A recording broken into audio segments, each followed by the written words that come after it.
ভরা মৌসুমেও ভোলার মেঘনায় ইলিশের অকাল। এতে বিপাকে পড়েছেন জেলেরা। কাঙ্ক্ষিত ইলিশ না পেয়ে খালি হাতে ফিরতে হচ্ছে ঘাটগুলোতে। ভোলার ইলিশা তালতলা মাছ ঘাট থেকে বিস্তারিত জানাতে যুক্ত হচ্ছেন প্রতিনিধি মোহাম্মদ মঞ্জুর আলম। মঞ্জুর, এই যে ভরা মৌসুমেও ইলিশ পাওয়া যাচ্ছে না, ইলিশের অকাল বলা হচ্ছে, কেন? এই ঘটনার কারণ কি?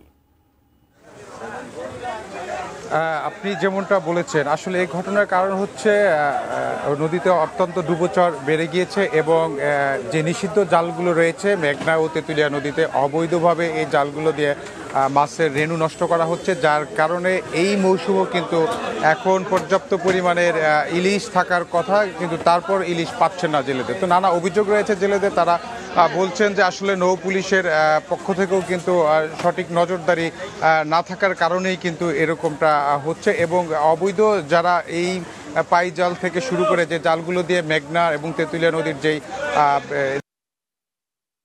রয়েছে ইলিশ সহ অন্যান্য মাছের যে রেণু রয়েছে সেই মাছগুলো নিধন করা হচ্ছে, যার কারণে এই মৌসুমে ইলিশ পাচ্ছে না। তবে জেলেদের অভিযোগ রয়েছে, তারা আমাদেরকে জানিয়েছেন যে আসলে ধার দেনা করে কিন্তু তারা যাচ্ছেন মেঘনা ও তেঁতুলিয়া নদীতে মাছ শিকারের জন্য, কিন্তু কাঙ্ক্ষিত মাছ না পেয়ে কিন্তু তারা খালি হাতে ফিরছেন।